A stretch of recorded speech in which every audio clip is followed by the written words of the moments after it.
On the grounds of the Israel Museum, this limestone model of 1st century Jerusalem enables visitors to retrace events that changed the world. By merging this impressive model, built on a scale of 1 to 50, with the streets of modern Jerusalem, Mark DeHaan and Jimmy DeYoung will follow Jesus, event by event, place to place, to Easter Sunday and beyond. Behind the Easter story, retracing the footsteps of Jesus from his betrayal to his resurrection and disappearance in the sky on this day of discovery.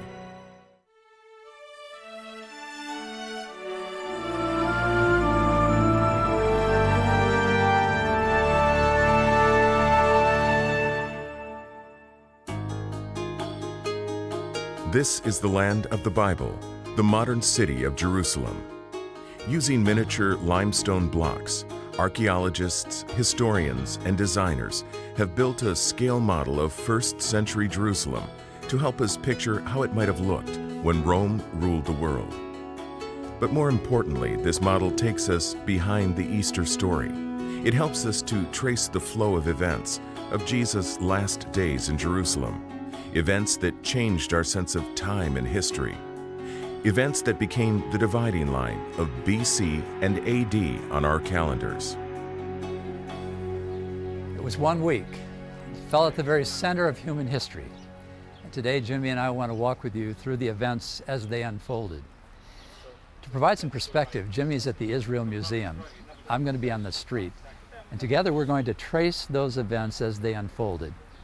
Events that ended up changing the very course of human history.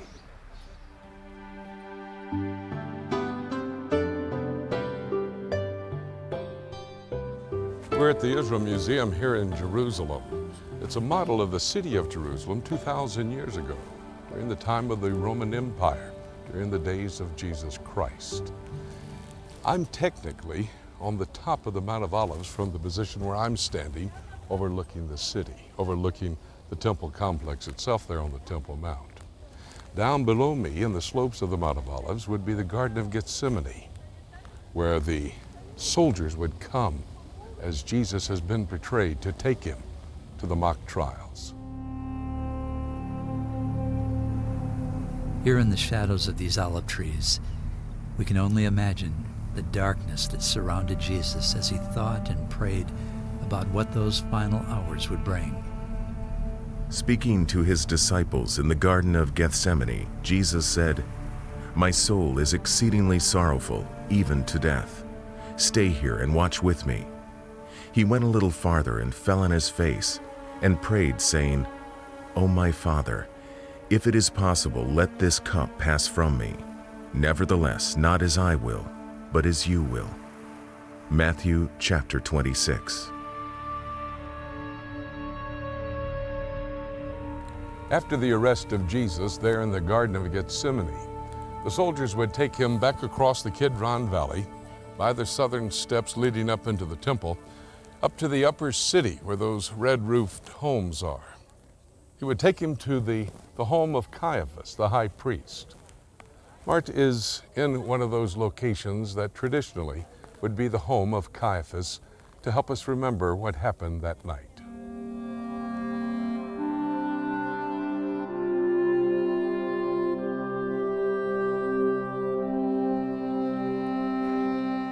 This gives us a good perspective on the area where Jesus was arrested in Gethsemane. Across the valley, just beyond the southeast corner of the old wall of Jerusalem, the green area is Gethsemane and the lower slopes of the Mount of Olives. Here Jesus was arrested by the mob, by the guard attached to Caiaphas, the high priest. And together they led him back across the valley to some place in the upper part of the city here. And here, a series of illegal trials and denials began. And they led Jesus away to the high priest, and with him were assembled all the chief priests, the elders, and the scribes. But Peter followed him at a distance, right into the courtyard of the high priest. And he sat with the servants and warmed himself at the fire. Mark chapter 14. These bronze statues represent an event that Jesus had predicted before his arrest. He had told his disciples that he would be taken and that all men would abandon him. Peter objected. He said, "Not me, Lord, I'll never leave you." And Jesus looked at him and said, "Peter, before the cock crows, before the rooster crows, you'll deny me 3 times. Well, Jesus was brought here to this part of the city. He was brought in before Caiaphas, the high priest. Peter was left outside. It was cold. He was warming himself by a fire, and a young servant girl thought that she recognized him and said, "Aren't you a friend of Jesus of Nazareth?" Peter found himself denying it. In fact, he vigorously denied it. And then Peter heard the cock crow.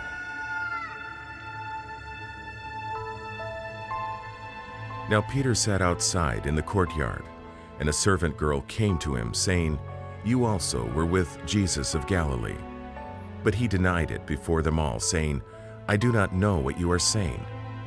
And when he had gone out to the gateway, another girl saw him, and said to those who were there, "This fellow also was with Jesus of Nazareth." But again he denied with an oath, "I do not know the man." And a little later those who stood by came up and said to Peter, "Surely you also are one of them, for your speech betrays you." Then he began to curse and swear, saying, "I do not know the man." Immediately a rooster crowed. And Peter remembered the word of Jesus, who had said to him, "Before the rooster crows, you will deny me 3 times." So he went out and wept bitterly. Matthew chapter 26. That night and the following day, there were actually 6 mock trials of Jesus that took place. Now the chief priests and all the council sought testimony against Jesus to put him to death, but found none. For many bore false witness against him, but their testimonies did not agree. Then some rose up and bore false witness against him, saying, "We heard him say, 'I will destroy this temple made with hands, and within 3 days I will build another made without hands.' But not even then did their testimony agree. And the high priest stood up in the midst and asked Jesus, saying, 'Do you answer nothing? What is it these men testify against you?' But he kept silent and answered nothing. Again the high priest asked him, saying to him, 'Are you the Christ, the Son of the Blessed?' Jesus said, 'I am, and you will see the Son of Man sitting at the right hand of the power, and coming with the clouds of heaven.' Then the high priest tore his clothes and said, 'What further need do we have of witnesses? You have heard the blasphemy. What do you think?' And they all condemned him to be deserving of death." Mark chapter 14. The first 2 religious trials would have taken place in the upper city in the home of Caiaphas the high priest. And then the religious leaders would have brought Jesus here to Antonio's fortress, to Pilate's judgment hall, where the Roman soldiers would have held Jesus Christ. We go to Pilate's judgment hall and Martyr.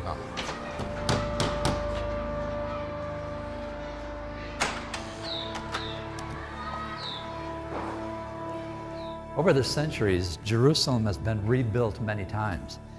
So today, to come down to street level near the time of Christ, in the area of Antonia's fortress, we have to come down at least 30 feet below the present day street level.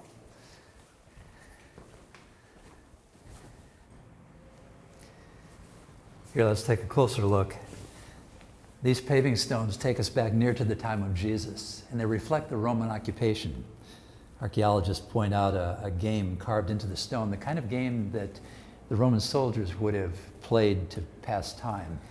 In fact, we're told that the Roman soldiers cast lots for the clothing of Jesus. And together it reminds us of the kind of suffering that Jesus endured at their hands.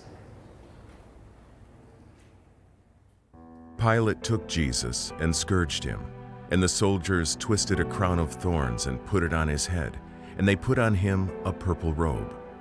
Then they said, "Hail, King of the Jews!" and they struck him with their hands. Pilate then went out again and said to them, "Behold, I am bringing him out to you, that you may know that I find no fault in him." Then Jesus came out wearing the crown of thorns and the purple robe, and Pilate said to them, "Behold the man."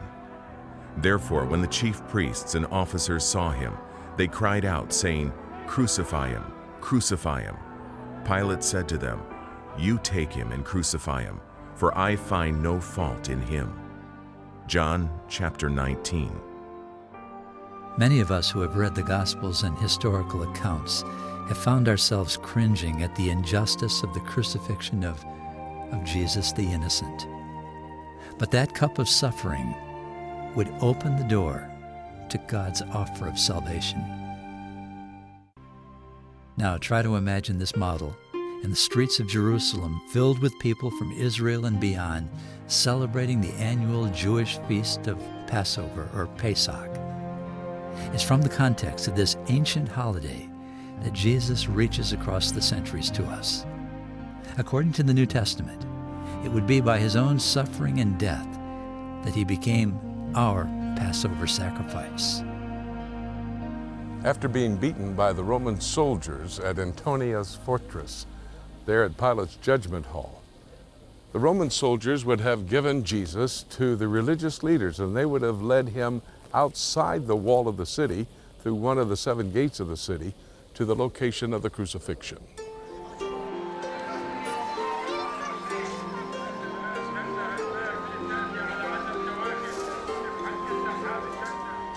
Here's a perspective of how Jerusalem has changed over the years. Just below the Damascus Gate is Hadrian's Gate, dates from 135 AD. That shows how much Jerusalem's been built up over the years. Now, we don't know for sure exactly where Jesus was crucified, but one thing we do know, it was outside of the city walls. Execution could not have taken place in the holy city of Jerusalem. And he, bearing his cross, went out to a place called the Place of a Skull, which is called in Hebrew Golgotha, where they crucified him, and 2 others with him, one on either side, and Jesus in the center. John chapter 19. When we're trying to determine the location of the crucifixion of Jesus Christ, today there are 3 traditional sites. Just outside the walls of the city there, to the west of the temple, would be the first site where today stands the Holy Sepulchre. Coming out of Damascus Gate and to the north of the Temple Mount and Antonia's fortress would be where this outcropping of rocks is located. That's Gordon's Calvary. And I believe personally that the death, the burial, and the resurrection of Jesus Christ would have taken place on the Mount of Olives, there where you can see across the Kidron Valley is the observation place where we stood overlooking the city. Right now we join Mart at Gordon's Calvary, just north of the Temple Mount, an ideal setting to remember the death, the burial, and the resurrection of Jesus Christ.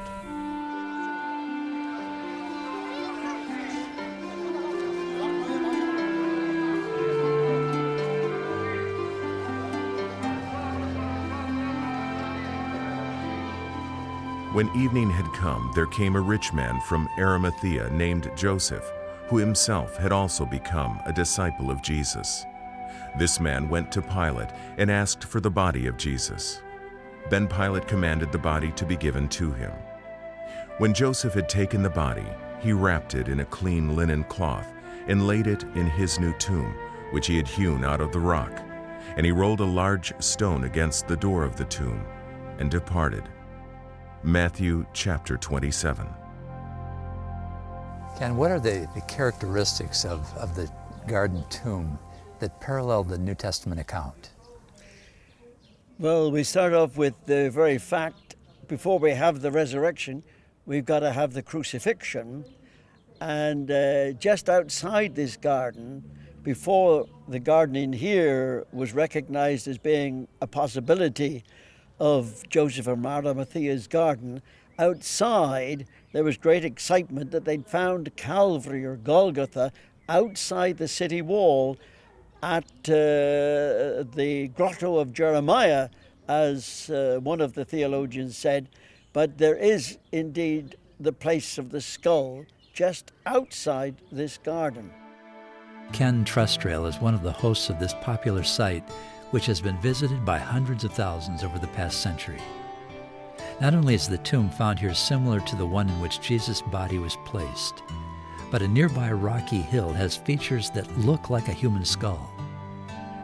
Most archaeologists don't consider this the actual hill of Golgotha, nor do they believe that the tomb here is the one in which Jesus' body was laid.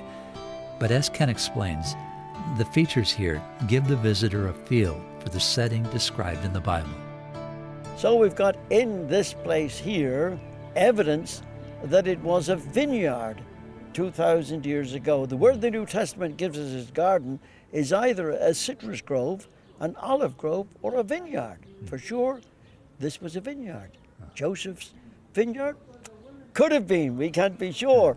But we do know what the tomb was like, and this one matches the bill. For instance, it's got a rolling stone entrance, the only one in the area.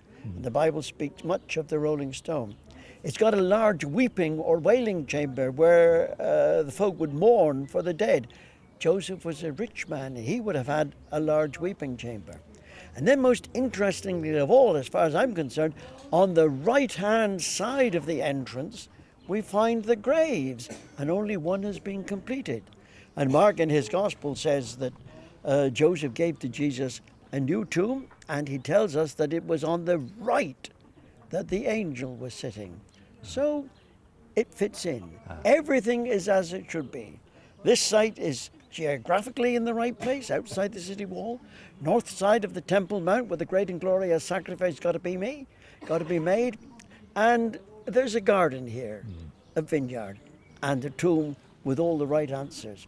So if it isn't the place it ought to be, but if it isn't the place, it's a brilliant visual aid. But the main thing of all is that death couldn't hold Jesus, that everyone who comes here and looks into this tomb sees the same thing, an empty tomb, because 2,000 years ago or so, Jesus broke the bonds of sin and death and hell and was raised victoriously from the dead. And the message of the garden is very simple. Because Jesus lives, we can live also.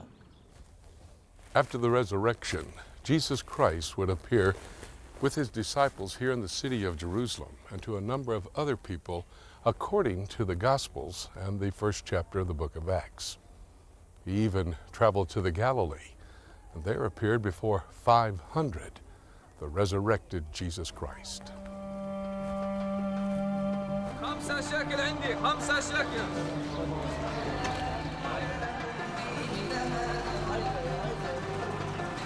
Suddenly there was commotion in Jerusalem. Not only had Mary and the women found the grave empty, but Jesus began to appear first to Mary. Peter met him. Then it was James. Thomas doubted, but Jesus appeared to the whole 12 and later met with them up in Galilee after his resurrection. Later, the Apostle Paul, in writing to the Corinthians, said that at one point Jesus appeared to over 500 individuals at one point. Most of them, Paul said, were still alive. So the reports, even at that point, could have been checked out about Jesus' resurrection.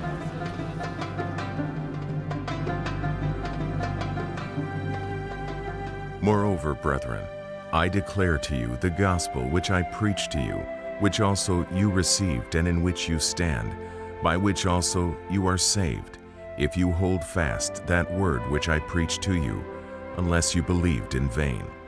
For I delivered to you first of all that which I also received, that Christ died for our sins according to the Scriptures, and that he was buried, and that he rose again the third day according to the Scriptures, and that he was seen by Cephas, then by the 12.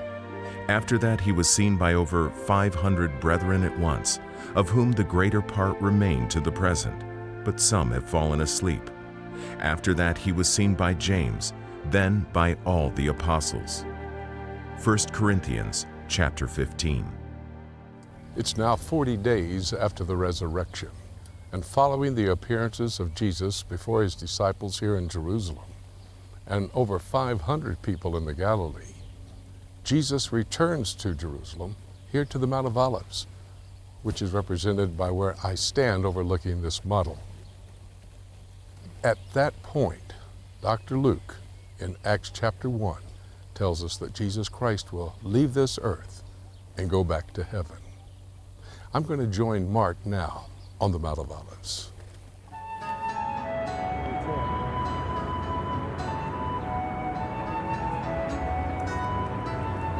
Hey, Jim, Hey, Mart. that didn't take long. Not at all. Hey, I found another way to look at the model. Man, Look at is this. a great sight. Look at this. Nice view, huh? Excellent. That looks like a full-scale model to me. That's the real thing. That's the real thing.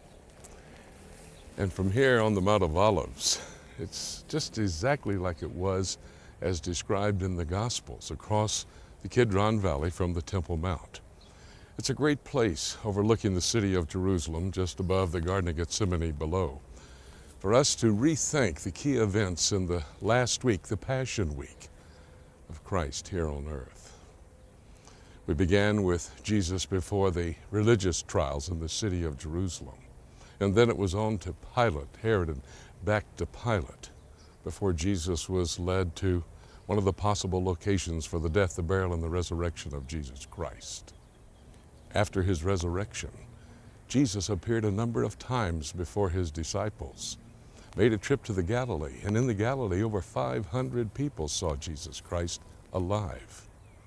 And then Jesus comes back here to the Mount of Olives to leave the earth to go to heaven. Jesus said to them, "It is not for you to know times or seasons which the Father has put in his own authority. But you shall receive power when the Holy Spirit has come upon you, and you shall be witnesses to me in Jerusalem and in all Judea and Samaria and to the end of the earth." Now when he had spoken these things while they watched, he was taken up, and a cloud received him out of their sight. And while they looked steadfastly toward heaven as he went up, behold, two men stood by them in white apparel, who also said, "Men of Galilee, why do you stand gazing up into heaven? This same Jesus, who was taken up from you into heaven, will so come in like manner as you saw him go into heaven."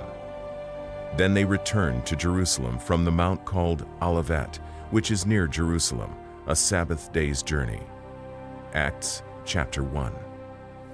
Walking among these ancient gravestones here on the Mount of Olives, it's quite a place to think about that last event.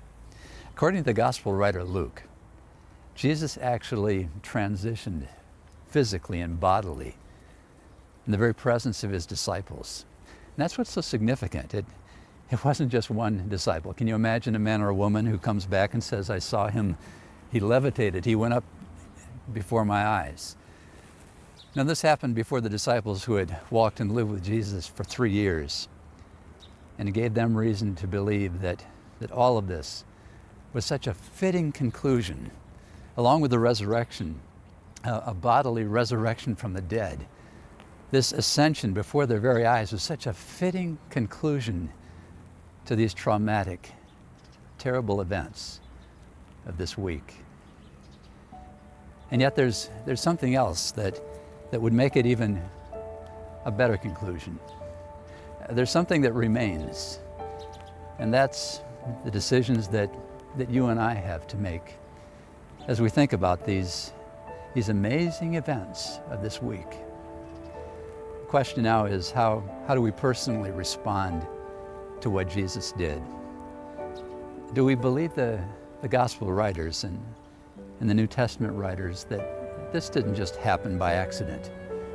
It was all part of the plan of a loving God who from eternity past planned these events for our sake, to give us a chance to believe, to give us a chance to bring our wrongs, our shortcomings, our sins to the very cross and to the resurrected Christ who did it all for us. Yeah, that's the part that remains. And a decision that says yes gives the best conclusion of all.